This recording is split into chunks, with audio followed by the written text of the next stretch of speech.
Eh si Saldico, binanggit naman niya si Martin Romualdez at binanggit din niya ang Pangulo. At hindi naman siguro wala namang immune sa investigation. Sabi nga natin, no one is above the law. Yes po. Di ba? Kahit Pangulo ka man ng Pilipinas, ba hindi ka mas mataas sa batas? Mga kabayan, ano pong masasabi nyo dito po sa banat po ni Daryl Yap, dito nga po kay Kiko Matching, mga kabayan. At pag-usapan po natin, ito pong naging banat naman ni Madam Amy Marcos dito po sa mga haters niya at bashers, na kung saan nilabas na po ni Madam Amy yung resulta ng hair follicle test. Ayan po, aabangan po natin yan, papanoorin natin mamaya. At bilang panghuli, mga kabayan, di po ba nadali na nga po ni Daryl Yap etong si Kiko Matching, hindi po doon nagtatapos, dahil isa po siya sa mga binanatang muli ni Senator Marcoleta. Kasama na po dyan yung mga senador na nagpauso po ng mga kung ano-anong kabalbalan dyan sa Senado. O ito po, mga kabayan, uunahin na po muna natin ito pong naging resulta ng hair follicle test. O ito, panoorin po natin Madam Amy, pasok po.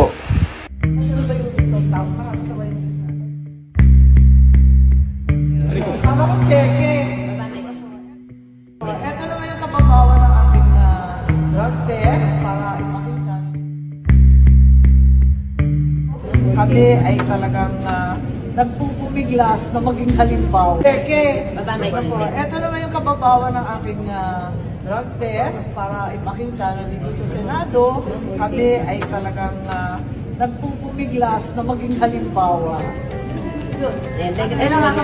Nakakatawa naman yung drug test namin at ang kinakabahan ko, baka matuklasan na labis-labis yung kain ng matamis, ng tsokolate, ano-ano. Wala naman lumabas, lahat kami negative. Debate, Attorney Vic Rodriguez again called on you to should principle that public office is a public trust. Okay. Say to this, Mr. President. No. No. Why should I do that?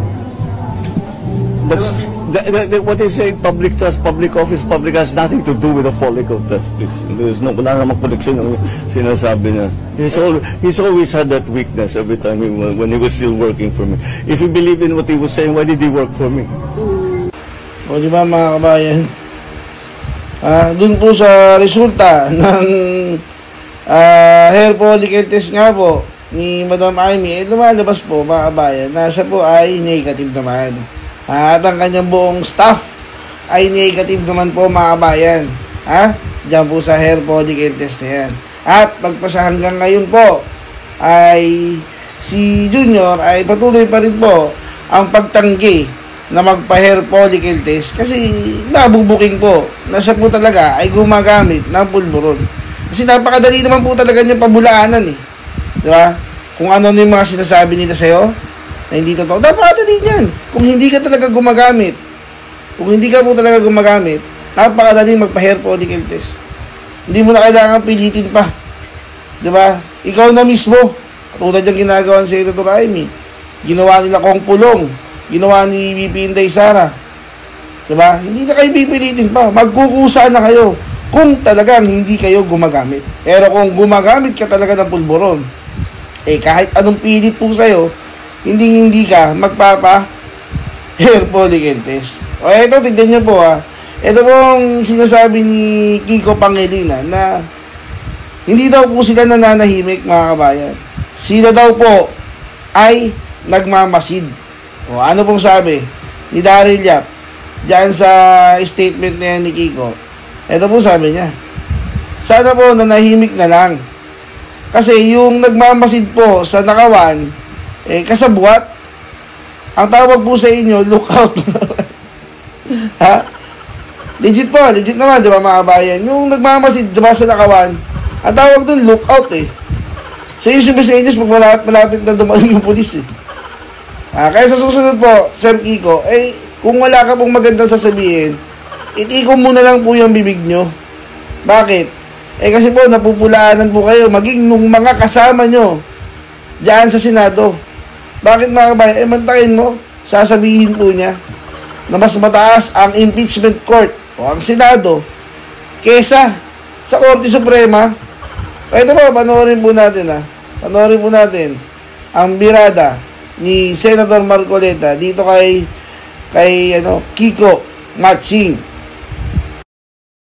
Parang hindi na bagit Parang yung kay Gutesa at saka ito pong huli mga video ni... So, teka muna, kung ginamit yun, may binabanggit pang mga tao si Saldico. Oo nga po, yun nga po, oo.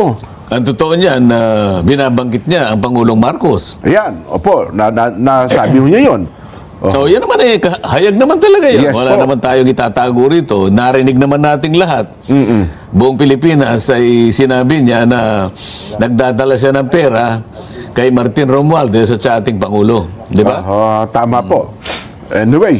So, yung ba pinaktor ng ICI? Ayun nga po ang tanong namin, pagka po ba, halimbawa, gano'n, ginamit mo ang isang testimonya sa laysay, sa isang ipapail mo pa lang na information, pwede bang mamili ka lang kung sino ang dapat mong isama?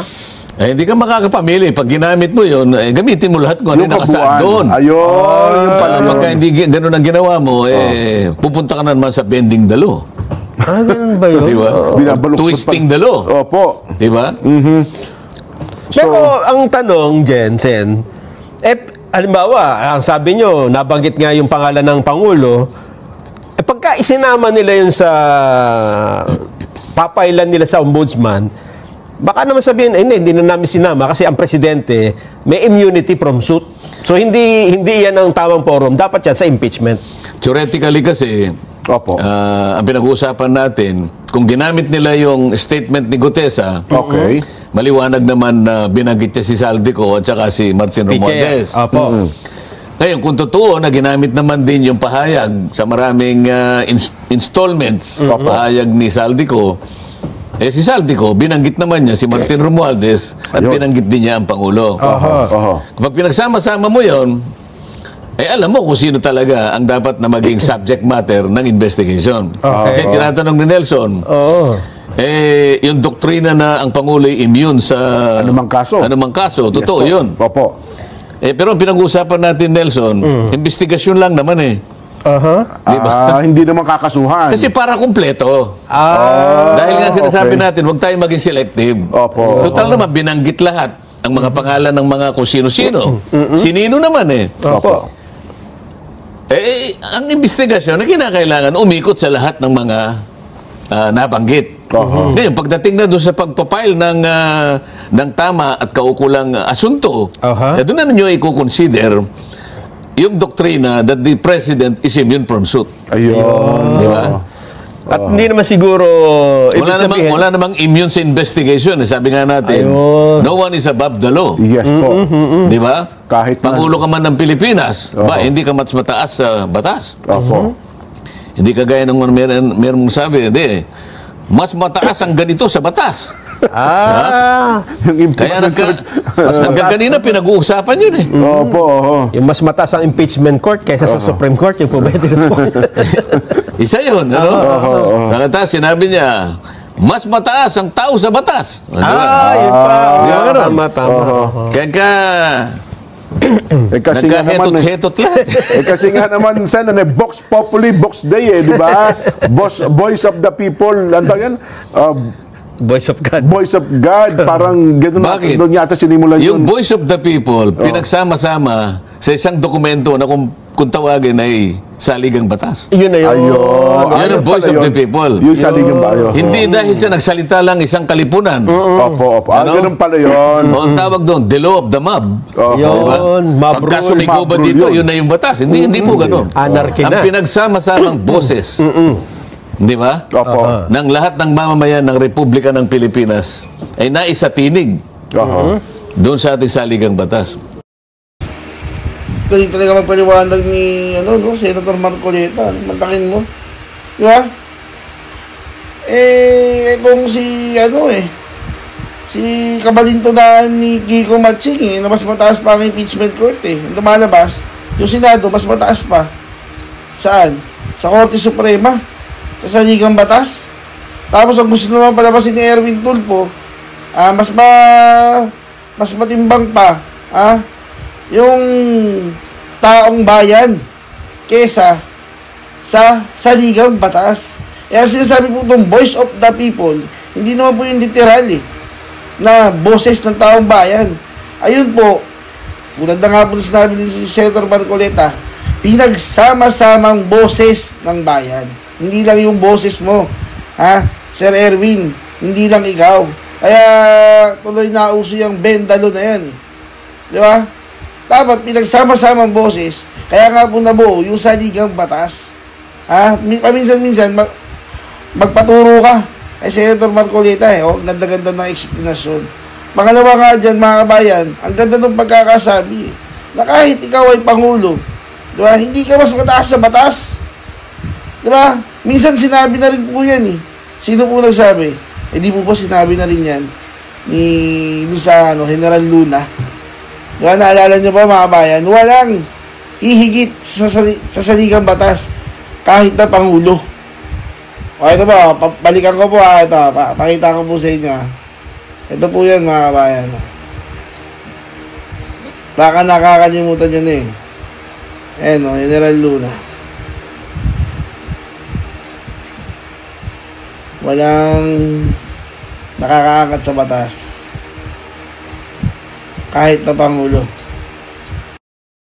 Hindi po batas ang pinag-uusapan. Wala ho tayong pakialam sa batas na yan. Sometimes, you have to bend the law to be able to please the people. Mas mataas po ang taong bayan sa batas. Am I right? Yan ang sinabi ni Erwin Tulfo, mga bayan. Am I right? Pag ganyan pa siya. Ano sabi niya doon? Yes, sir. Diba? Yes, sir daw, sabi ni Bendalo, ni Remulla. Ito naman po, ano pong sabi ni General Luna? Walang nakaangat sa batas kahit na presidente. General, baka may diba, mga bayan? Ang ganda ng pagkakasabi dun Wala pong nakaangat sa batas kahit na ang presidente. Tulad po ng sinabi ni Senator Marcoleta. Ito po, sige mga bayan, tuloy po natin Ayun. Pasasakop ka doon? Yun pala ang i-konteksto noon. Pero teka lang, kayo po, personally, sapagkat kinasuhan na po si Speaker, di ba? At saka iba pa. Kayo ba bastante na doon, Sen? Anong ibig mo sabihin sa bastante? Sabihin sapat na ba yun? Kasi ang hinahanap nga natin, sabi niya, mastermind ng mga katiwaliang ito ngayon, kaya nga sinasabi ko, kung ang pinagbasihan nila, yung sinasabi nyo, binabanggit nyo, wala pa akong nabasa tungkol dyan. Di lahat ng nabanggit, isama lahat sa pag-investigasyon. Di ba? At saka na natin pag-usapan kung sino yung dapat masama at hindi masama. Pero kailangan yung investigasyon para buo. ay sa kanyang kabuuan para walang masabi yung tao na meron na naman kayong pinagtatakpan.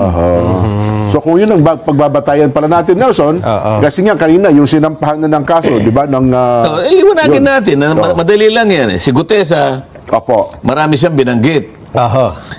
Yung nagdala ng pera, binanggit niya si Congressman Eric Yap. Tama po. Pagkatapos, dinala sa bahay ni Saldico. Mula sa bahay ni Saldico, ibinigay kay Speaker. Sabi naman si Saldico, totoo yun, sabi niya. Pero hindi naman sa akin napunta yan. Binigay ko kanya si Speaker at saka sa Malacanang. Sa mga tweet, napagtahi-tahi na. Di lahat ng ito, tuntunin lahat. Hindi naman natin sinasabi na pagkomo inimbestiga, yun na kagad. Ang sinasabi natin yung konteksto ng investigasyon para sa ganun malaman ng tao. Kasi ang tao naghihintay nag-aabang. Ang problema, Sen, noong ito ay marinig ni Senador Panfilo Lacson, meron na kagad siyang conclusion, di ba? Sabi niya, absolutely, walang untrue and false na may kinalaman dito ang Pangulo. At yun na mga kabayan, ganyan na lang po muna dahil Hindi na po yan kasama sa ating punto de vista. Ang punto de vista natin mga kabayan, talagang kahit sino po, mapapangulo ka man, o senador ka man, o sabihin mo impeachment court ka pa man, mas mataas pa rin po ang saligang batas. Dahil yan po yung nagbubuklod sa atin bilang iisang bansa. Kung wala pong batas, gulo-gulo na po tayo. Kaya nga po, mariing tinututulan ni Senator Marcoleta yung mga pauso, yung katulad ng pauso ni Erwin Tulfo, na bend the law, mga kabayan. Sometimes, we must bend the law in order to please the people. Anong sabi ni Remulla? Yes, sir! O, di ba? Yan po, huwag niyo pong tutularan yung mga ulalong yan. Dahil hindi po nila ginagamit ang kanilang mga kokote. Di ba? Si Remulla, attorney pa yan. Tapos ganyan. Dapat yan, tinatanggal ang dinisbar na eh.